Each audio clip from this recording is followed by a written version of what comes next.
Paz y bien a todos. Vamos a dar inicio ahora a la respuesta de algunas de las preguntas que se formularon en la conferencia. Así es que yo voy a pedir a Luis Benedicto, que nos acompaña siempre llevando todo el soporte técnico y que se ocupa también de recoger y sea las preguntas que los mails que ustedes nos mandan. Vamos a ver cómo podemos hacer para responder a estas preguntas. Luis, por favor. Formula Luis. Pensamos que Jesús fue un judío cumplidor de su tiempo, pero ¿cuáles fueron las tradiciones en las que le educaron José y María?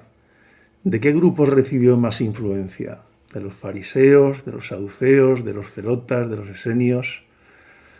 ¿O precisamente lo más llamativo en Jesús es que fue capaz de salirse claramente de los estrechos contornos de cada uno de estos grupos y plantear una nueva forma de relación con Dios Padre? Hay pasajes significativos en este sentido. Por ejemplo, el pasaje de la Cananea no nos muestra a un Jesús nacionalista excluyente que gracias a la actitud de una mujer es capaz de cambiar su forma de pensar y de actuar hacia posturas más abiertas. Vamos a dividir un poquito esta pregunta.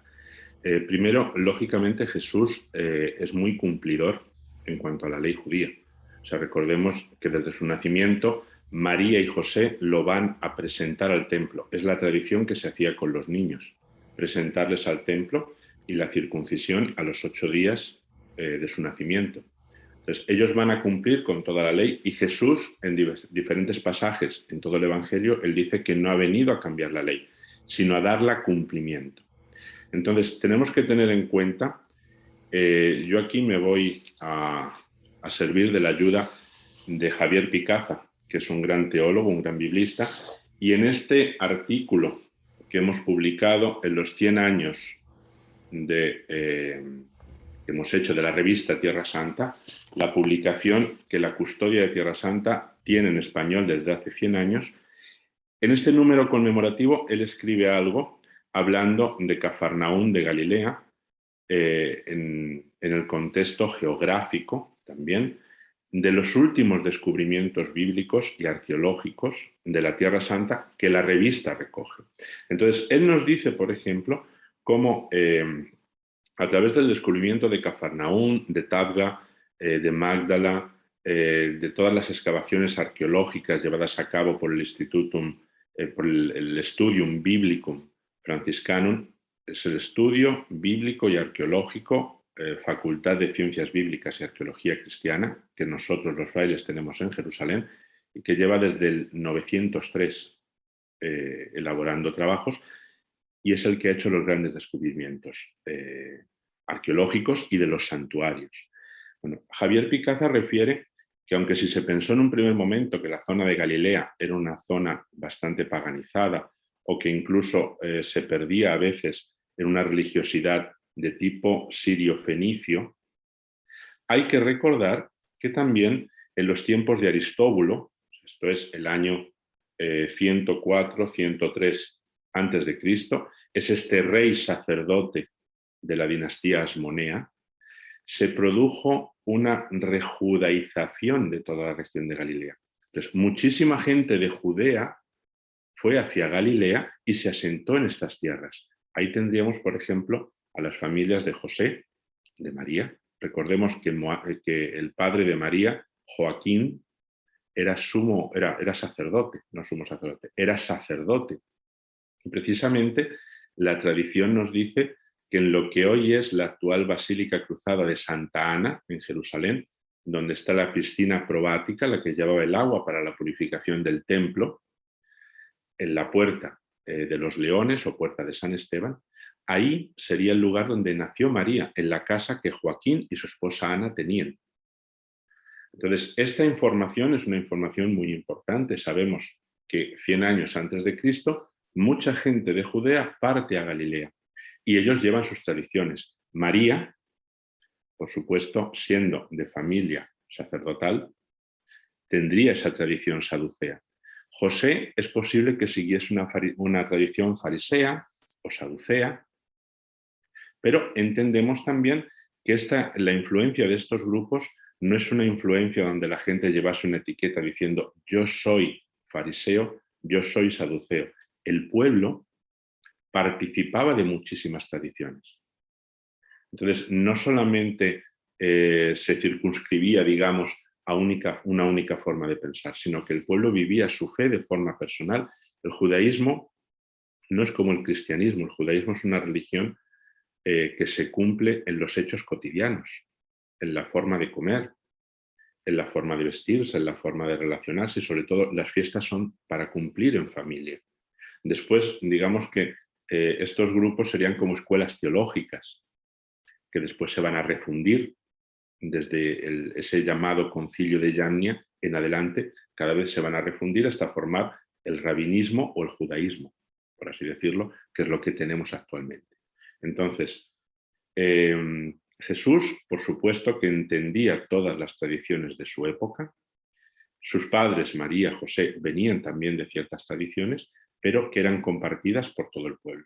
Por lo tanto, no es que haya una influencia de estas tradiciones en Jesús, sino que Jesús lo que hace en su predicación, en su magisterio, es adaptar, por ejemplo, el uso de las parábolas era un uso que se hacía en las escuelas rabínicas de la época.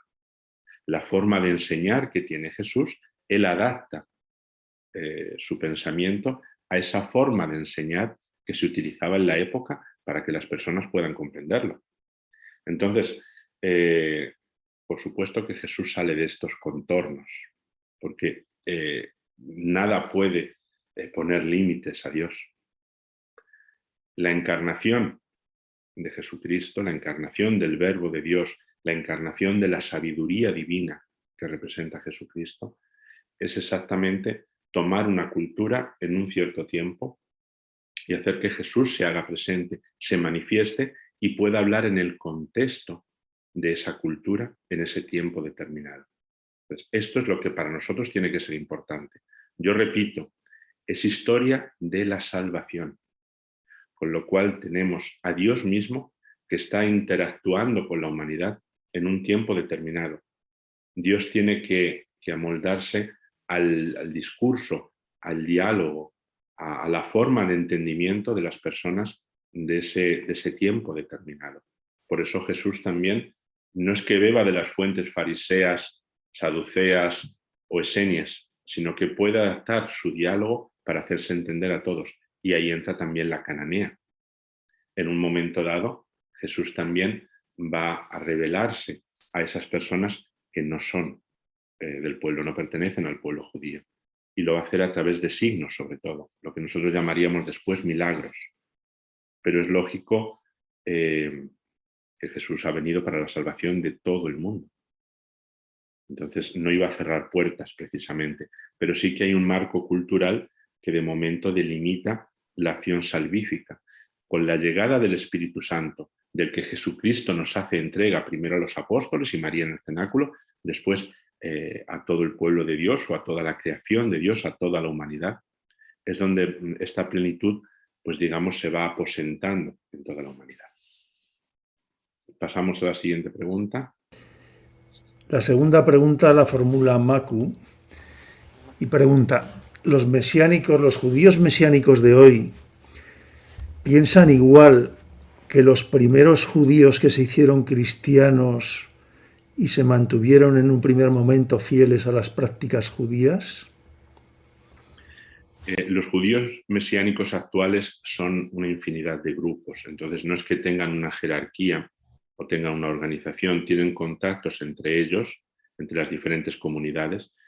El principal problema que encuentran es que ellos también intentan conocer a Jesús como Mesías. Para algunos Él es el Mesías, para otros es el Mesías y además entienden que Él también es Dios, ya entienden lo que es la Trinidad. Entonces hay muchos grupos, pero para ellos la principal dificultad es entender por qué la Iglesia está dividida. Si Jesucristo nos ha dado un mensaje, ¿por qué después los cristianos, los que creemos en la plenitud de ese mensaje, nos hemos dividido y formamos diferentes iglesias? ¿Por qué la Iglesia ha tenido también un devenir histórico en el que en algunos momentos, digamos que su comportamiento no ha sido un comportamiento muy cristiano, por así decirlo. Entonces, estos son los problemas que se plantean los judíos mesiánicos a nivel general. A nivel particular, creo que cada uno de nosotros también tiene una forma de llegar a Cristo, de entender a Cristo.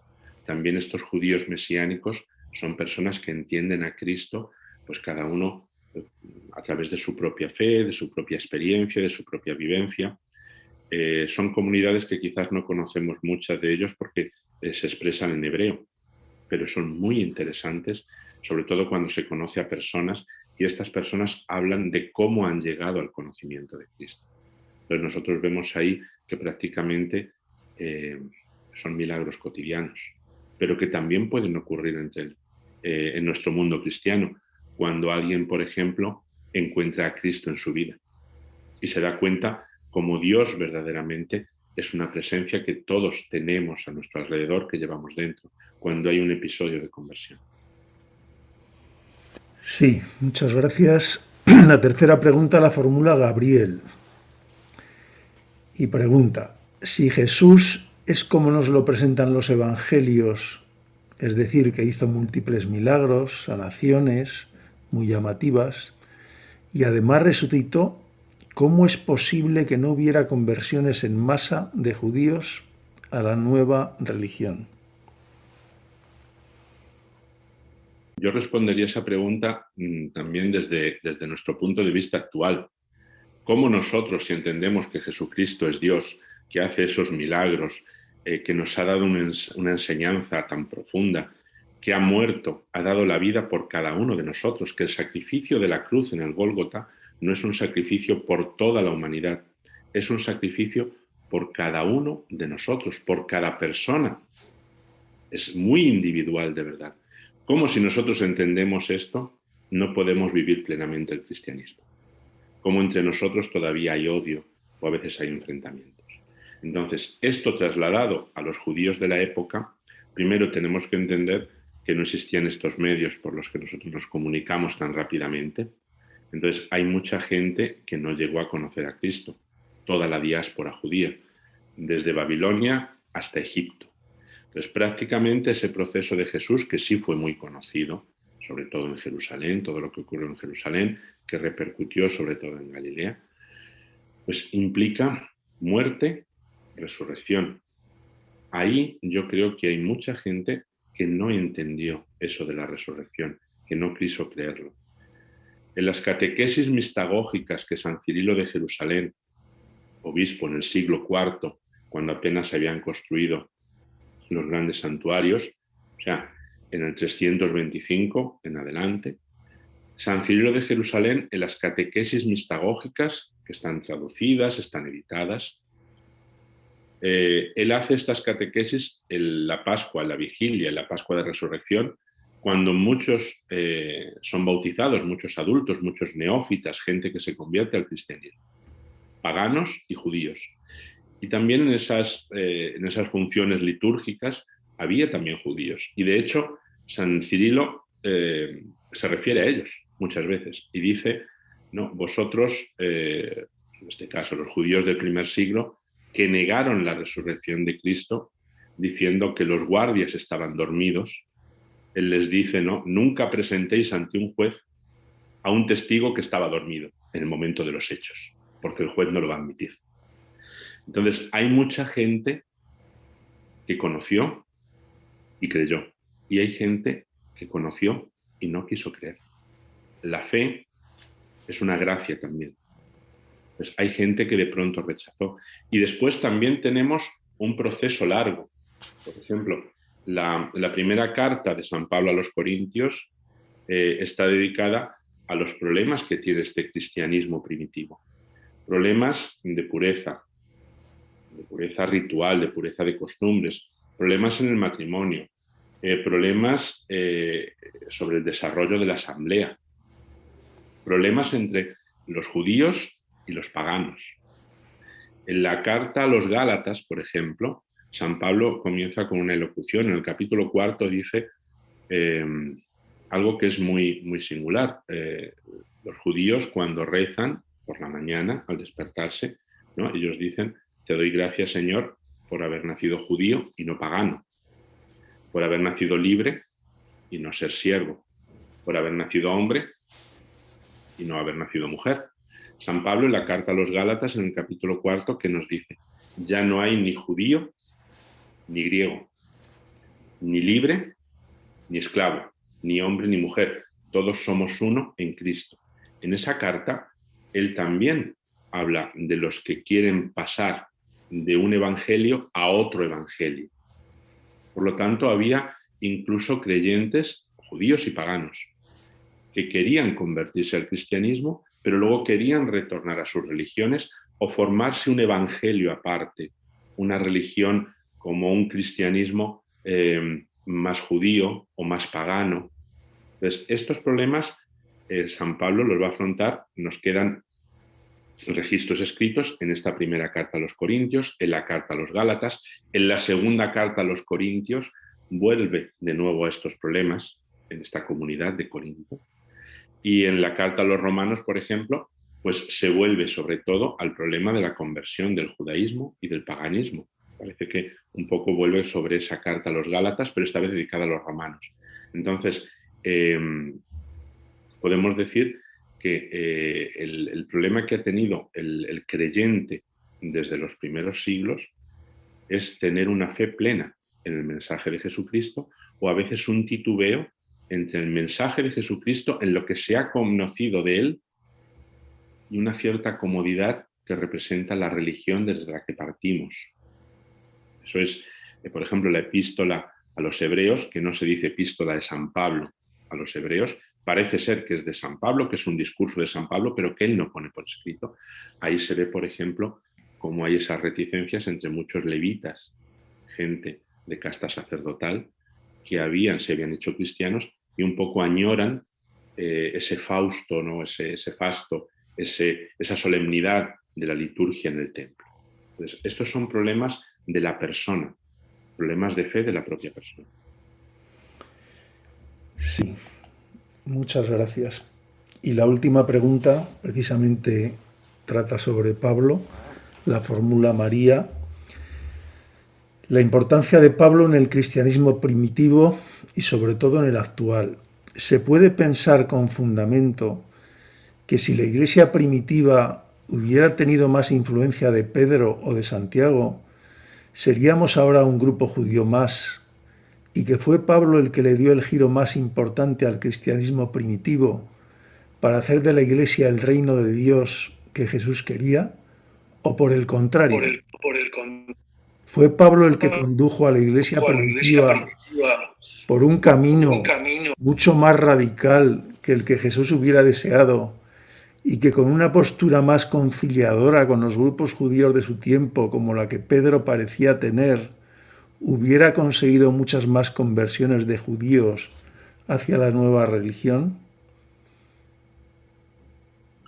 Bueno, yo de nuevo también les recuerdo a todos estas conferencias,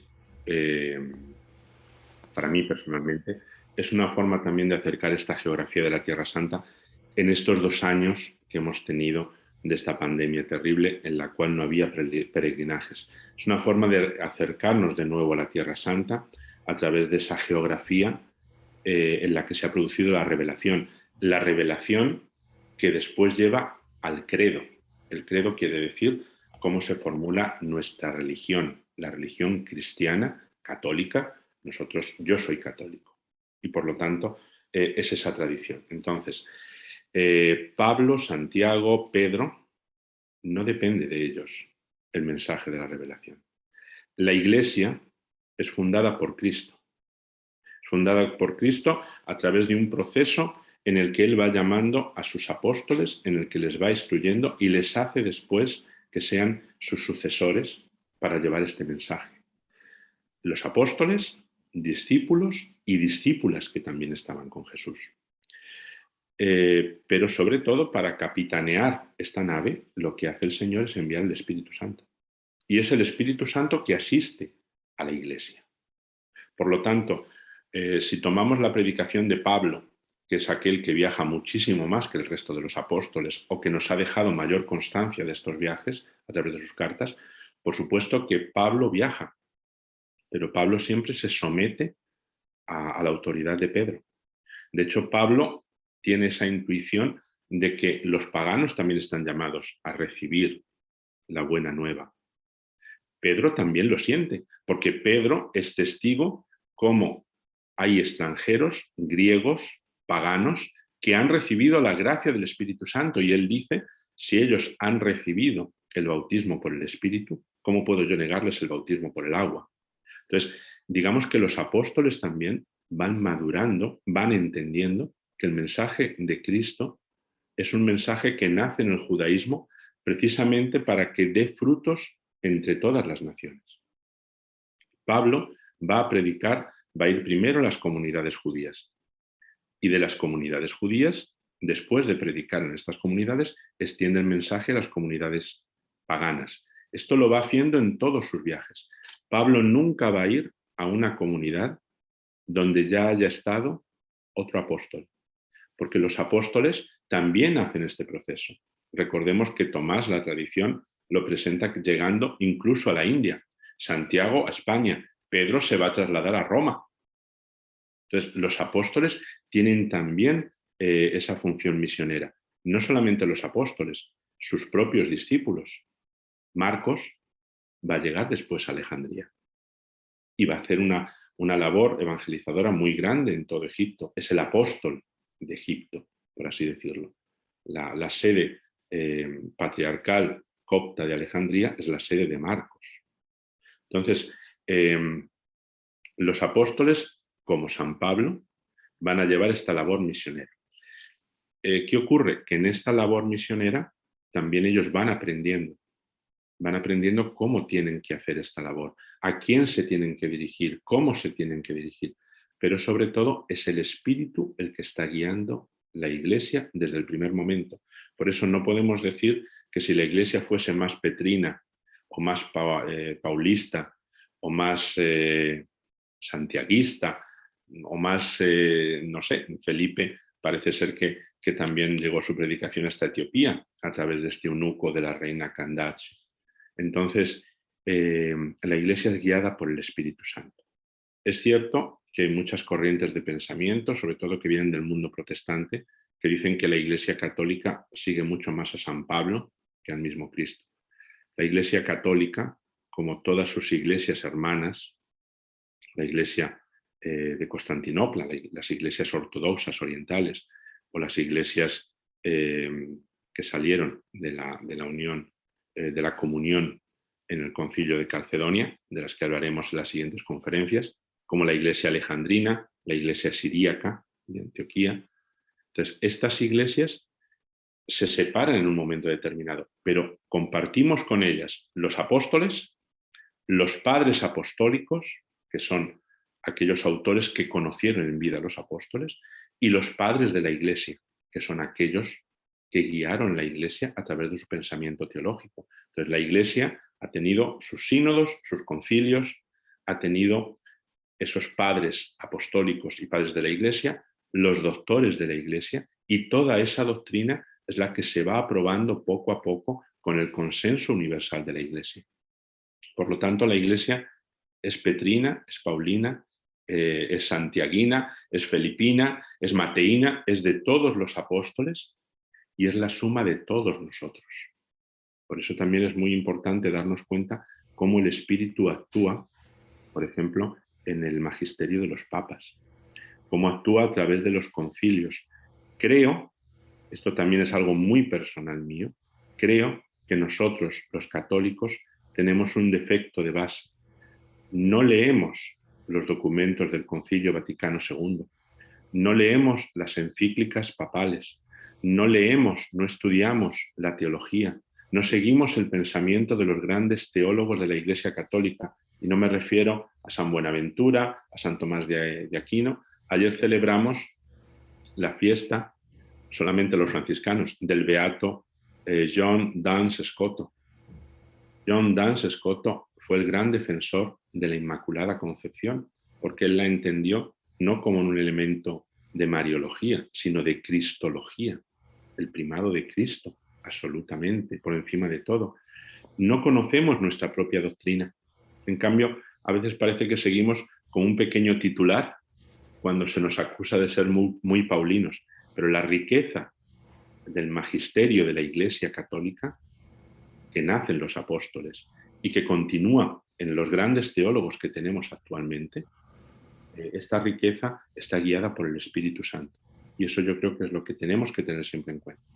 Estas conferencias nos sirven para entender la geografía donde se da la revelación y cómo esa revelación nos va llevando a un credo bajo la tutela del Espíritu Santo a través de la Iglesia.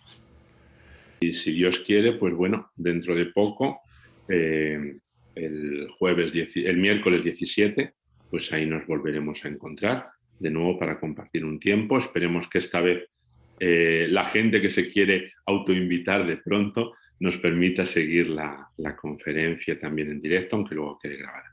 Muchísimas gracias a todos y si Dios quiere, ahora que están retomando todos los peregrinajes, ojalá nos podamos ver en Tierra Santa o puedan ustedes recorrer de nuevo esa tierra de la revelación. Que Dios les bendiga y un abrazo muy grande a todos.